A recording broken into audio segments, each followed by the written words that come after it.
नमस्कार, देशोन्नतीच्या सुपर 30 मध्ये मी ऐश्वर्या आपलं स्वागत करते। राज्य मंत्रिमंडळाच्या बैठकीत जहाज बांधणी, जहाज दुरुस्ती आणि जहाज पुनर्वापर यासाठी स्वतंत्र धोरण निश्चित करण्यात आले। या धोरणांतर्गत 2030 पर्यंत राज्यात सुमारे 6600 कोटी रुपयांची गुंतवणूक अपेक्षित आहे। 2030 पर्यंत सुमारे 40,000 प्रत्यक्ष नोकऱ्या आणि 2047 पर्यंत 3,30,000 नोकऱ्या निर्माण होण्याची शक्यता आहे। गेल्या काही दिवसात पीक विमा योजनेत झालेला घोटाळा लक्षात घेता सरकारने आता या योजनेत काही महत्त्वाच्या सुधारणा करण्याचा निर्णय घेतलाय। त्यामुळे आता शेतकऱ्यांसाठी लवकरच नवी सुधारित पीक विमा योजना लागू केली जाईल, तशी माहिती राज्याचे मुख्यमंत्री देवेंद्र फडणवीस यांनी दिली आहे। सोलापूरमधील शासकीय वैद्यकीय महाविद्यालयात MBBSचं शिक्षण घेतलेल्या एका डॉक्टरानं आत्महत्या केली आहे। आदित्य नांबियार असं आत्महत्या केलेल्या शिकाऊ डॉक्टरचं नाव आहे। आदित्य नांबियार या डॉक्टरने आत्महत्या का केली याचं कारण अद्याप समोर आलं नाही। पहलगाम हल्ल्यात मृत्यू झालेल्या पर्यटकांच्या कुटुंबियांना राज्य शासनानं आर्थिक मदत जाहीर केली आहे। पुण्यातील संतोष जगदाळे यांची मुलगी आसावरी जगदाळेला शासकीय नोकरी जाहीर केली आहे। यावर जगदाळे कुटुंबियांनी सरकारचे आभार मानले आहेत। पुण्यात शिवाजीनगर पोलीस स्टेशनच्या सायबर पथकाकडून बनावट नोटा छापणाऱ्या टोळीचा पर्दाफाश करण्यात आलाय। या प्रकरणात पोलिसांनी 28,66,000 रुपये किमतीच्या 200 आणि 500 रुपयांच्या बनावट नोटा आणि 2 लाख किमतीच्या खऱ्या नोटा जप्त केल्या। या प्रकरणी शिवाजीनगर पोलिसांनी मनीषा ठाणेकर, नरेश शेट्टी, भारती गवंड, प्रभू गुगलजेट्टी या आरोपींना अटक केली आहे। मातृत्वाला काळीमा फासणारी धक्कादायक घटना पालघर जिल्ह्यातील डहाणू परिसरात घडली आहे। चौथ्या पत्य मुलगीच झाल्यानं जन्मदात्या आईनेच आपल्या मुलीची हत्या केली। या प्रकरणी डहाणू पोलीस ठाण्यात गुन्हा दाखल करण्यात आला असून या आरोपी महिलेला अटक करण्यात आली आहे। काँग्रेस नेते विजय वडेट्टीवार यांनी जम्मू काश्मीर मधल्या पहलगाम इथं झालेल्या दहशतवादी हल्ल्यासंदर्भात वादग्रस्त वक्तव्य केलं होतं। यानंतर विजय वडेट्टीवार यांनी सोमवारी केलेल्या वक्तव्यावर दिलगिरी व्यक्त केली आहे। माझं वक्तव्य तोडून मोडून दाखवण्यात आलंय अशी प्रतिक्रिया त्यांनी दिली आहे। देशातील सर्वात मोठ्या घोटाळ्यापैकी एक असलेल्या कॉमनवेल्थ घोटाळ्यात आरोप करण्यात आलेले काँग्रेसचे माजी खासदार सुरेश कलमाडी यांना कॉमनवेल्थ प्रकरणात क्लीन चिट देण्यात आली आहे। याबाबत आज काँग्रेस पक्षाच्या कार्यकर्त्यांकडून कलमाडी यांच्या घराबाहेर जल्लोष साजरा करण्यात आला। मुंबईत आगीच्या घटना सातत्यानं घडत आहेत। रविवारी मुंबईतील ईडी कार्यालयाला आग लागली होती। या आगीत अनेक महत्त्वाचे कागदपत्र जळाल्याची प्राथमिक माहिती समोर आली आहे। ही आगीची घटना ताजी असतानाच आता पुन्हा एकदा मुंबईतील एका क्रोमा शोरूमला मंगळवारी पहाटे भीषण आग लागली आहे। नागपूरच्या शासकीय वैद्यकीय महाविद्यालयात करण्यात आलेल्या एका अभ्यासातून नागपूरसह विदर्भात अविवाहित महिलांमध्ये गर्भधारणेचे प्रमाण चिंताजनकरित्या वाढत असल्याची धक्कादायक माहिती समोर आली आहे। नागपूरच्या शासकीय रुग्णालयाचे अधीक्षक डॉक्टर अविनाश गावंडे यांनी सादर केलेल्या अभ्यासात हा निष्कर्ष काढण्यात आलाय। यातील सर्वाधिक प्रकरणे ही 18 वर्षाखालील मुलींबाबत घडली असल्याचं समोर आलंय। नाशिकमध्ये अंबड पोलीस ठाण्याच्या हद्दीतील कामटवाडे परिसरात करण उमेश चौरे या युवकाची सोमवारी दुपारी 2च्या सुमारास 5 ते 6 जणांच्या टोळक्याने डोक्यात दगड व फरशी घालून निर्घृण हत्या करण्यात आली होती। आता आरोपींच्या चौकशीत एक धक्कादायक माहिती समोर आली आहे। संत कबीर नगरातील अरुण बंडीच्या खुनाचा बदला घेण्यासाठी चिमण्या उर्फ महेश सोनवणे आणि सुमित बगाटे यांच्यासह अन्य साथीदारांनी कामटवाड्यात करणवर हल्ला केला। यामध्ये त्याच्या डोक्यात दगड घालून त्याला ठार करण्यात आलं अशी माहिती पोलीस तपासात समोर आली आहे।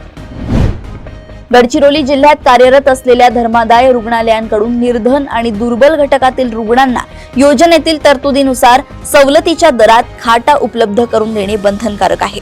जिल्ह्यात 2 धर्मादाय रुग्णालय असून त्यातील एक रुग्णालय धानोरा तालुक्यात तर एक रुग्णालय अहेरी तालुक्याच्या ग्रामीण भागात कार्यरत आहे। या दोन्ही धर्मादाय रुग्णालयात अल्प दरात रुग्णांवर उपचार केले जात आहेत। पुणे महानगर प्रादेशिक विकास प्राधिकरणाचा आराखडा रद्द करण्यामागे एक माजी मुख्यमंत्री आहे। पुण्यातीलच एका बांधकाम व्यावसायिकाला हाताशी धरून त्यांनी या आराखड्यात अनेक गोष्टी केल्या। त्याची माहिती मिळाल्यानंतर त्यात वाटा मागितला गेला। याची कुणकुण लागताच संपूर्ण आराखडा रद्द करण्याचा निर्णय घेण्यात आला असा आरोप राष्ट्रवादी काँग्रेस शरदचंद्र पवार पक्षाने केला आहे। या संदर्भात जिल्हाधिकारी कार्यालयासमोर आंदोलन करून जिल्हाधिकाऱ्यांना निवेदन देण्यात आले। मुख्यमंत्री देवेंद्र फडणवीस, उपमुख्यमंत्री एकनाथ शिंदे यांच्यासह मंत्रिमंडळातील अनेक मंत्र्यांच्या उपस्थितीत राज्य मंत्रिमंडळाची बैठक नुकतीच पार पडली। या बैठकीत राज्य सरकारने नवीन इलेक्ट्रिक व्हेइकल धोरणास मंजुरी दिली असून या धोरणांतर्गत काही विशिष्ट इलेक्ट्रिक गाड्यांना काही निवडक रस्त्यांवर टोलमुक्ती दिली जाणार आहे। तसेच प्रवासी इलेक्ट्रिक गाड्यांवर मोठं अनुदान दिलं जाणार आहे। पहलगाम येथील दहशतवादी हल्ल्याचा निषेध करण्यासाठी व गोळीबारात मृत्युमुखी पडलेल्या हिंदूंना श्रद्धांजली वाहण्यासाठी भिंगारमध्ये सर्व राजकीय पक्षांच्या वतीनं आज सोमवारी बंद पाळण्यात आला। बंदच्या आवाहनाला भिंगारमधील सर्व छोट्या मोठ्या व्यावसायिकांनी उत्स्फूर्त प्रतिसाद दिला। पाकिस्तान मुर्दाबादच्या घोषणा देत पाकिस्तानचा झेंडा पायदळीत उडवण्यात आला, तसेच झेंडा जाळून निषेधही करण्यात आला।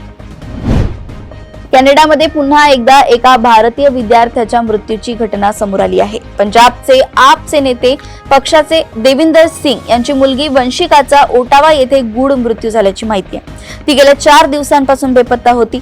ओटावा येथील समुद्रकिनारी तिचा मृतदेह आढळून आलाय। उत्तर प्रदेशमध्ये एका व्यक्तीने शिवीगाळ करण्यास विरोध केला म्हणून पत्नीवर हल्ला करत तिचे मुंडन केल्याचा धक्कादायक प्रकार समोर आलाय। मंगळवारी पोलिसांनी या संबंधीची माहिती दिली। औराई पोलीस ठाण्यातील इन्स्पेक्टर अंजली कुमार राय यांनी सांगितलंय की ही घटना बडासियूर गावात 24 एप्रिल रोजी घडली आहे। पहलगाम मधील दहशतवादी हल्ल्यानंतर संपूर्ण देशात पाकिस्तान विरोधात संतापाचे वातावरण आहे। दरम्यान कर्नाटकची राजधानी बँगलोर मधून मॉब लिचिंगची धक्कादायक घटना समोर आली आहे। बँगलोरमध्ये काही लोकांनी पाकिस्तान जिंदाबादच्या घोषणा दिल्यानं एका तरुणाला बेदम मारहाण केली, ज्यात त्या तरुणाचा जागीच मृत्यू झाला। या प्रकरणात पोलिसांनी 10 ते 12 जणांना अटक केली आहे। कर्नाटकचे गृहमंत्री जी परमेश्वर यांनी घटनेची माहिती दिली आहे। सिंधू जल करार स्थगित करण्यासह 5 महत्त्वाचे निर्णय घेतल्यानंतर पाकिस्तानने भारताला इशारा दिला होता। त्यानंतर आता भारताला इशारा देणाऱ्या पाकिस्तानच्या संरक्षण मंत्र्यांची बोलती बंद करण्यात आली आहे। जम्मू आणि काश्मीर मधील पहलगाम येथे झालेल्या दहशतवादी हल्ल्यानंतर केंद्र सरकारने मंगळवारी पाकिस्तानचे संरक्षण मंत्री ख्वाजा आसिफ यांचे एक्स अकाउंट ब्लॉक केलंय। भारतीय लष्कर आपल्या विरोधात आक्रमक कारवाई करू शकते या भीतीमुळे गाळण उडालेल्या पाकिस्तानकडून सायबर हल्ले सुरू झाले आहेत। पाकिस्तानने भारतीय लष्कराची वेबसाईट हॅक करण्याचा प्रयत्न केलाय।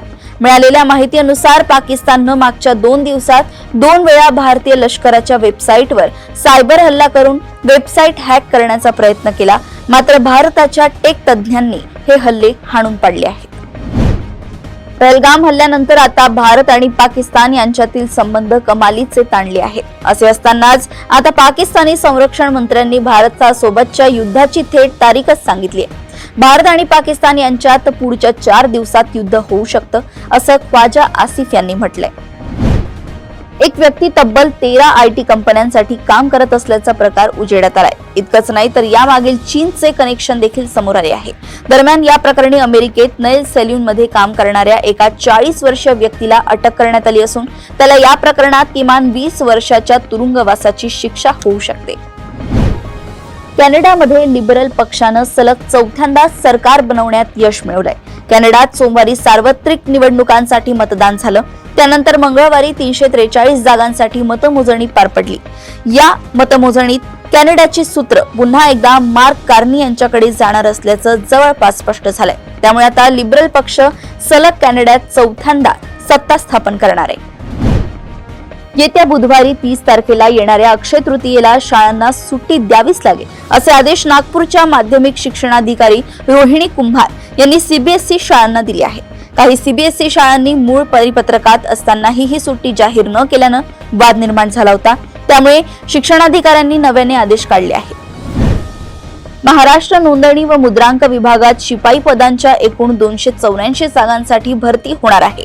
अर्ज करण्याची शेवटची तारीख 10 मे 2025 आहे। इच्छुक आणि पात्र उमेदवार नोंदणी व मुद्रांक विभागाच्या अधिकृत वेबसाईटवर ऑनलाईन अर्ज करू शकतात।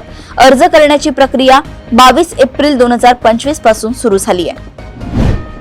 राज्यातील सर्व प्रकारच्या शाळांचे GIS मॅपिंग करण्याचा निर्णय शिक्षण विभागानं घेतलाय। याबाबत सर्व शाळांना सूचना देण्यात आली असून मॅपिंग प्रक्रियेला प्रारंभही करण्यात आलाय।